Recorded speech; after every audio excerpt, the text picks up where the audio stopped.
The world wants to tell you that you're not doing enough, that you shouldn't just be surviving the chaos, you should thrive in it.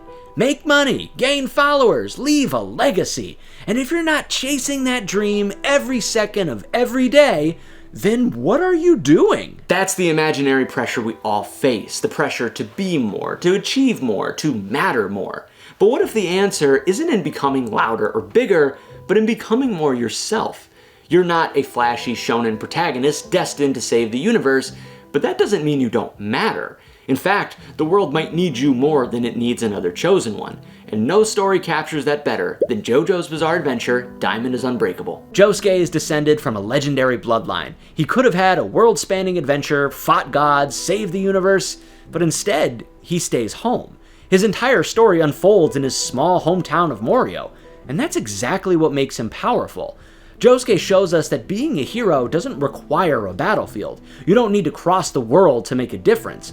Sometimes it's enough to show up for people on your block, to be kind, to protect, to heal. He doesn't fight for glory, he fights for peace, and that makes him radical. In a world obsessed with chaos, hustle, clout, and domination, Josuke stands for something quieter.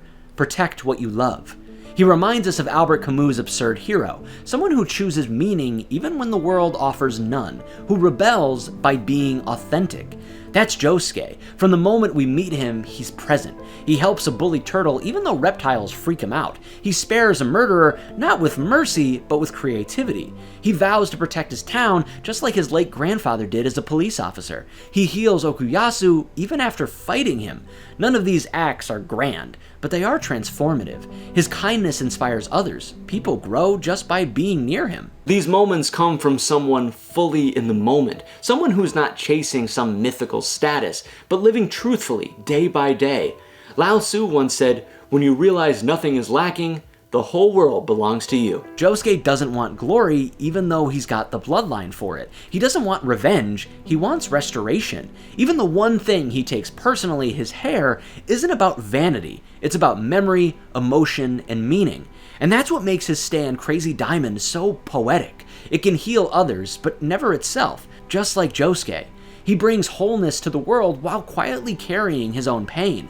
The pain of his absent father, the wound behind his attachment to his hair, his worry for his mother and friends. He carries those things quietly without letting them harden him because, like Crazy Diamond, it is compassion in motion, violent when it needs to be, but only to bring peace. It's strength that doesn't dominate, it's strength that mends. This is why Diamond is Unbreakable often feels like a slice of life story. Why there's an episode where Josuke and Okuyasu meet an alien and try to hustle for cash. It may seem like filler, but it isn't. It's showing the beauty of the ordinary and the power it holds. Samurai master Miyamoto Musashi once said, "Respect the ordinary." Doing small things well is the essence of mastery. A walk with a friend can be just as meaningful as defeating a powerful enemy. Do you want that kind of power?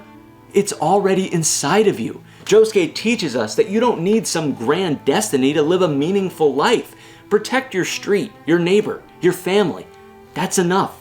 That's legendary. But it's not just his actions, it's who he is. Unlike the Joestars before him, massive, stoic, armored, and toughness, Josuke is soft. He laughs, he cries, he listens, he feels. He channels those feelings into his stand, into his actions, into himself. And that is power. Araki's change in art style reflects this. Josuke isn't bulky like Jotaro. He's slimmer, more expressive, more human. He challenges traditional masculinity not with rebellion, but with presence. He redefines what strength looks like. As young men, we're told to be stoic, tough, never show emotion, never shed a tear, meet the world with clenched fists. But Josuke shows something else. Courage through compassion, strength through softness. When he fights Kira, he doesn't do it alone or in some dramatic final battle with the prophecy behind him. He does it in his neighborhood, with his friends, in the town he's sworn to protect. He's not a legend because of his legacy. Most people around him don't even know his lineage, and he doesn't care. He could let the sins of his father define him, but instead he chooses healing, even with his own dad. That's real strength, integration, transcendence. We all feel pressure. Family, society, the internet, even ourselves. You want a real example? Here I am. People have laughed at the toys and board games lining my walls. Many people told me that I should give up on my dreams when I became a father. I've looked into the mirror many times and wondered, am I good enough? But that's not my story, and it's not yours either. Because those things, the toys, the videos, the dreams, they push me forward, they bring me joy. And the voice in your head saying you're not enough, that's not you. That's just noise. And when you push through it, when you choose you become like Josuke, the main character in your own anime. Not perfect, not flashy, but real. And that's enough. But here's the truth. Living like Josuke isn't easy. There's no final boss, no climax, no peak.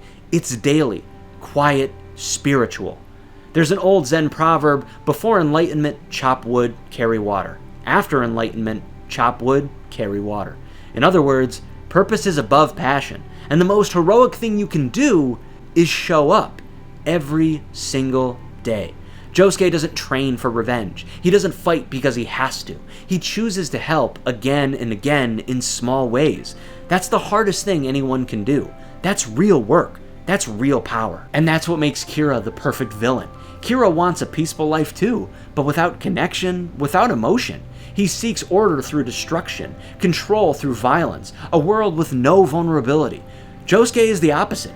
He opens up, he connects, he heals, he accepts that life is messy, and he shows us that's okay. So if you ever felt like your story wasn't big enough, that your dreams weren't grand enough, that you weren't enough, remember this. You already are the hero of your own anime.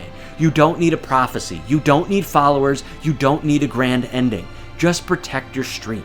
Heal what you can. Be yourself. Because Diamond isn't the only thing that's unbreakable. You are too. Being a quiet hero isn't flashy, but it is fulfilling. So lend a hand in your community, wave to your neighbor, hug your family, and feel that power. Choose meaning over glory. Just like how Mega Man Zero did in his own Endless War. And to hear more about that, you can check out this video right here.